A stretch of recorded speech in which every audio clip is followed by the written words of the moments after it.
All right, welcome into the Aggie podcast, and we're not going to do any fancy introduction or anything because usually those don't go very well anyway. We're getting down to the nuts and bolts. The reason why is I'm Isaac Draxler, my co-host.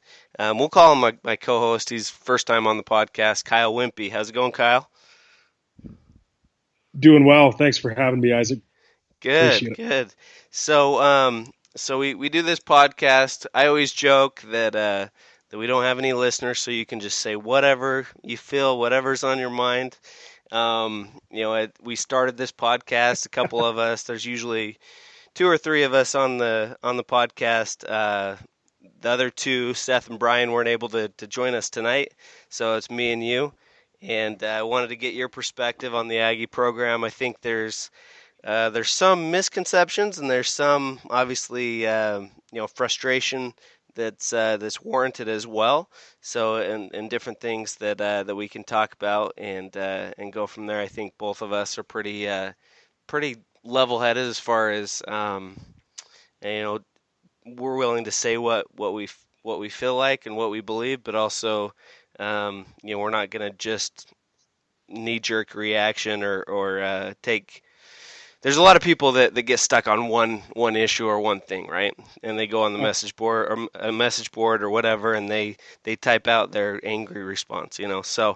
So anyway, first question for you is obviously the question that I've struggled with. The thing I think a lot of people are thinking about these last 16 games, and what's crazy about it is it's right after the Boise State win last year. Utah State comes up with that huge win against Boise State, and then it's been 16 games since then, 11 losses since, 5 wins, and so that's not a very good winning percentage. And not only that, Matt Wells before that point had only lost 11 games, and since that point he's lost 11 games. So that's a pretty crazy comparison when you look at it. So what do you attribute that to? Why has that changed so much? well, it's kind of hard to tell. I mean, either I don't know. Boise comes into that game. They have several turnovers that there is not indicative of the way that they play. Some of them were forced. A lot of them were just unforced turnovers. People dropping balls and doing things that were completely uncharacteristic of that program. And while I'd like to take credit for everything that happened in that game from a defensive standpoint, it was Boise, and so to go back and say that we stole that game and we were in a very good spot then. We all know that the season was not P at the point in time that we got that win. In fact, a lot of Aggie fans were predicting a significant loss there, and then the football gods smiled down, and Boise had a lot of self-inflicted mistakes and penalties again that were uncharacteristic of the way that they play. So that game that has kind of a weird feeling to me. I wouldn't give it all the credit that I would give a typical knockdown, drag-out win. That was more of a blunder on Boise's end than it was a win on our end. And so, if we didn't win that game, I think you'd be looking at a steady decline, from the beginning of that season, as opposed to thinking that, hey, we are at the top, laddering it on Boise, and now all of a sudden the decline is happening. No, it was happening well before the season. We just picked one up right there that we probably shouldn't have picked up. Right, right. So what are the I know I have my opinions. There's some pretty hard fast things that were declining and that were a problem leading up to that game, even though like you said it was a big win, but it was kind of a weird win at the same time with all of the turnovers and fumbles and interceptions and everything, right?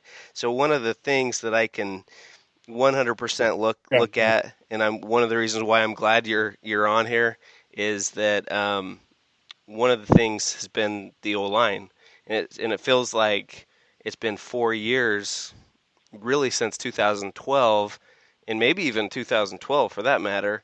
We've kind of been saying, well, the weakness is the offensive line. The weakness of this team is offensive line. Well, how is the offensive line gonna be this year, or how are they going to come out and play well? And it seems like in the last couple of years they've had a couple good games against BYU. The win 2 years ago at BYU, the offensive line stepped up and played better, right? Against Boise State, I think they played Yeah. pretty well, but like we already mentioned, that's kind of a weird game that was a huge win, but at the same time, it was almost it was just such a weird outlier that you kind of have to throw that one out as well. So Yeah. I think you liked playing for Coach Weber. I don't know if you're going to blame Coach Weber for this 100%, but why has the decline happened at the offensive line position? Yeah, let me talk about the difference between the two individuals there. Just Sure. me, and I'll just be real. So, Coach Woods, for example, first of all, I think he'll go down as one of the best offensive line coaches in the history of the game.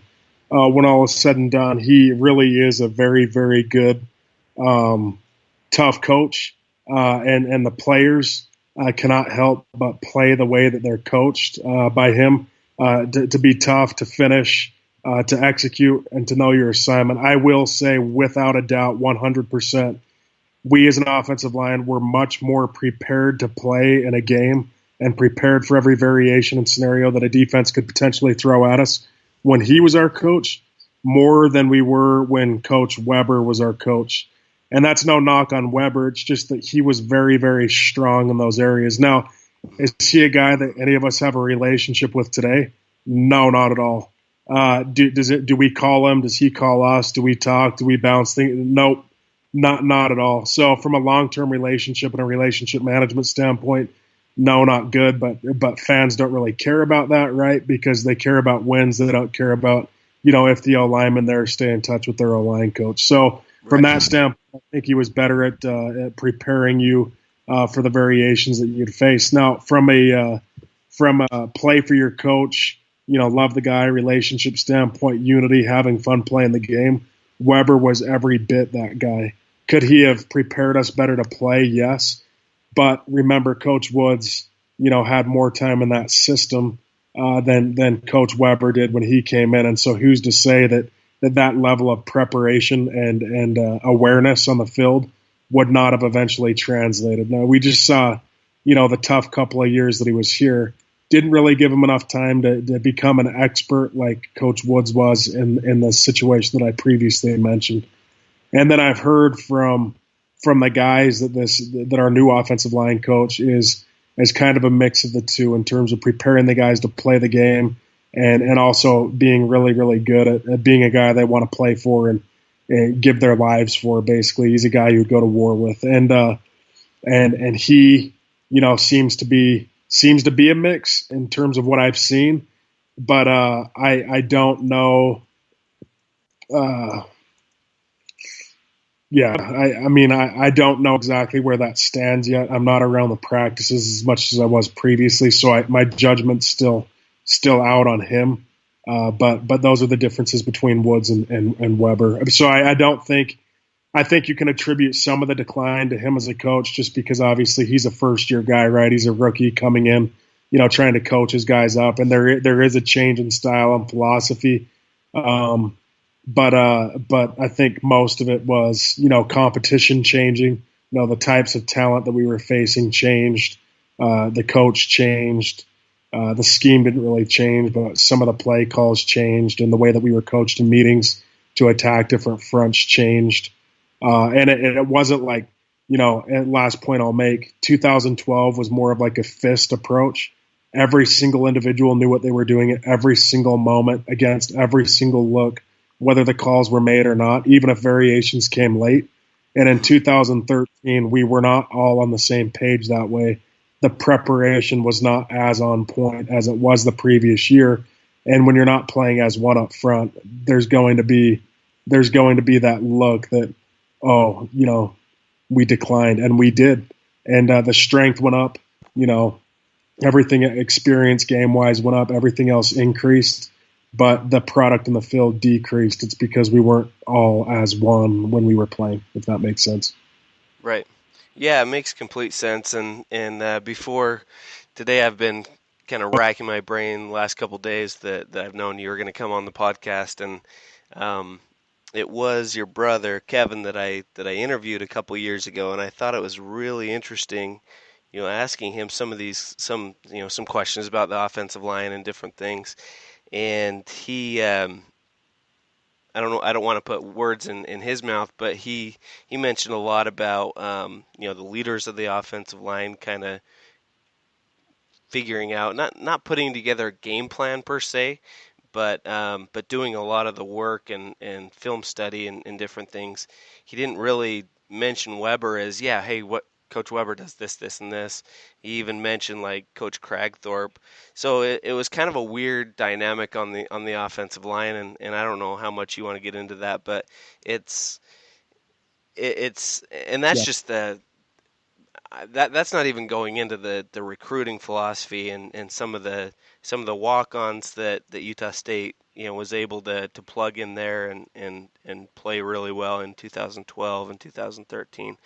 So it was kind of it was one of those things, and that's kind of what I want to compare it to, is because it was kind of a perfect storm in 2012, 2013, and then you can't count on that happening. You can't count on walk-ons stepping up and playing on the offensive line and being all-American linebackers and different things. Is there anything to that as far as the recruiting philosophy change or anything? Or Well, backing up just to touch on that Weber part, yeah. So when you've got 5 returning starters who were on a pretty good offensive line in 2012, right. A lot of people like to say that offense struggled big time, and we ranked 23rd in total offense in the entire country. So defense was 15th, we were 23rd. So yeah, were there games where there were situations? Yes, but La Tech, I mean, who won that game? Was it offense or defense? La Tech scored 40 points. Right. We got in the shootout and won that WAC championship there. So the offense was good that year. We had, a 1,000-yard rusher. We had everything that way.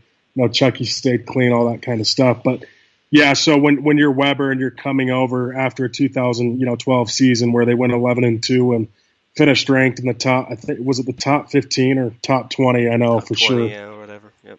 Yeah, so when you look at that and you're a rookie, and he was a rookie, right? He's a coach for a long time, but he's coming in learning a completely new system. Then the older guys are gonna kind of, he's gonna defer to us a little bit more than he usually would. He's gonna say, what would you guys do in this situation? Now, like I said, I think if he had more time, I definitely think he could have been the right guy for a long time. But people saw that decline, which naturally is going to happen unless there's a very special situation. That's gonna happen a little bit as he's getting his feet on the ground and understanding things a little bit better before it can go forward. From a recruiting standpoint, again, speaking for the offensive line, because I talked to Weber yesterday morning, and I'm like, dude, we are in the crappiest situation going forward that I have ever seen. Like there's not one guy in the 2D. Maybe there's one that can step in and play the game, and the returning starter that we have coming back from this year is not, in my mind, anything special. And you look at that, and you're like, I said to him, I'm like, Coach, how the freak did you let us get into this situation? And he was able to shed some light on it. And I'll ask the tough questions. The press conference this morning, I listened to the questions and all that. I think they're garbage. I need to be in that meeting. I can ask some questions. Nobody cares about Wyatt Houston's brother or the fact that he played quarterback in high school. We care about why the Aggies are 1-5 in the Mountain West, and those questions. Well, exactly. You and I both, and I've asked a few hard questions, and at this point, well, I'm not in every press conference, but the ones that I do ask tough questions. I don't get very good answers either. So that can be frustrating. And if you were in those press conferences, you might get frustrated and stop asking those hard questions. But anyway, go on. I'd be freaking relentless with them. And I think, Coach, it's different. I think it's different coming from a former player than it is sometimes the media. Agree. And I wasn't talking about you. I'm talking about seasoned guys that can ask those tough questions like Al and Craig. I mean, dude, we do not care about, some of those anyway. So going to recruiting, sounded like Coach Wells, every year they would allocate a certain number of slots for offensive linemen to